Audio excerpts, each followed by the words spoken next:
1924ರಲ್ಲಿ ಮಹಾತ್ಮ ಗಾಂಧಿ ಬೆಳಗಾವಿಯಲ್ಲಿ ನಡೆದ ಕಾಂಗ್ರೆಸ್ ಅಧಿವೇಶನದ ಅಧ್ಯಕ್ಷತೆ ವಹಿಸಿದ್ರು.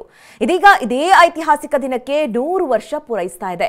ಹೀಗಾಗಿ ಕಾಂಗ್ರೆಸ್ ನಾಯಕರು ಗಾಂಧಿ ಬೆಳಗಾವಿ ಅಧಿವೇಶನದ ಶತಮಾನೋತ್ಸವಕ್ಕೆ ಸಿದ್ಧತೆ ನಡೆಸಿದ್ದಾರೆ. ಆದರೆ ಇದಕ್ಕೆ ಬಿಜೆಪಿ ನಾಯಕರು ಖ್ಯಾತಿ ತೆಗೆದಿದ್ದಾರೆ.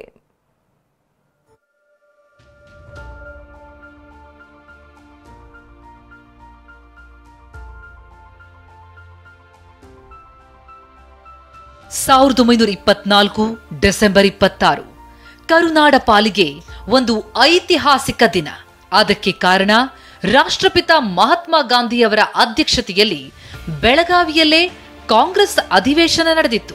ಇದೀಗ ಅದೇ ಅಧಿವೇಶನ ನಡೆದು 100 ವರ್ಷ ತುಂಬಿದೆ. ಹೀಗಾಗಿ ರಾಜ್ಯ ಕಾಂಗ್ರೆಸ್ ನಾಯಕರು ಬೆಳಗಾವಿಯಲ್ಲೇ ಶತಮಾನೋತ್ಸವ ಆಚರಣೆಗೆ ಮುಂದಾಗಿದ್ದಾರೆ.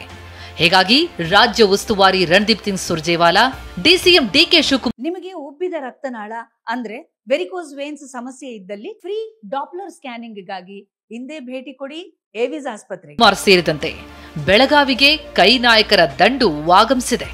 स्वतंत्रता आंदोलन को एक नई दशा और दिशा बेलगांव के कांग्रेस अधिवेशन ने 1924 में दिखाई थी.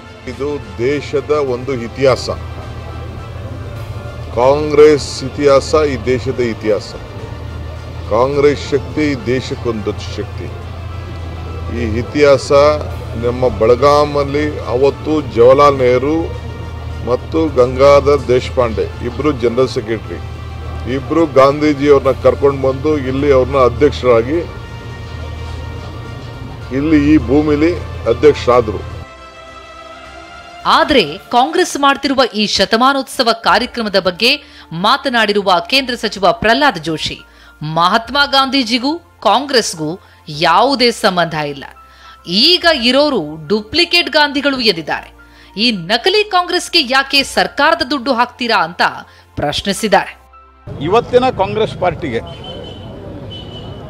ಮಹಾತ್ಮ ಗಾಂಧಿಯವರಿದ್ದಂತಹ ಸಂದರ್ಭದಲ್ಲಿನ ಕಾಂಗ್ರೆಸ್ ಪಾರ್ಟಿಯ ಇವರು ವಾರಸ್ದಾರ ಅಲ್ಲೇ ಇಲ್ಲ. ಇವರು ಈಗಿರುವಂಥದ್ದು ನಕಲಿ ಡೂಪ್ಲಿಕೇಟ್ ಕಾಂಗ್ರೆಸ್ಸು, ನಕಲಿ ಗಾಂಧಿಗಳು.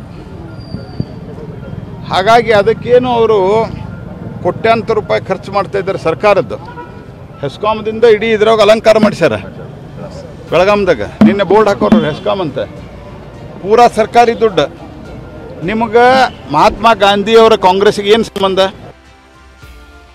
ಏನೇ ಆದರೂ ಡಿಸೆಂಬರ್ 26 ಮತ್ತು 27ರಂದು 2 ದಿನಗಳ ಕಾಲ ಗಾಂಧಿ ಕಾಂಗ್ರೆಸ್ ಅಧಿವೇಶನದ ಶತಮಾನೋತ್ಸವಕ್ಕೆ ಬೆಳಗಾವಿ ಸಜ್ಜಾಗಿದೆ.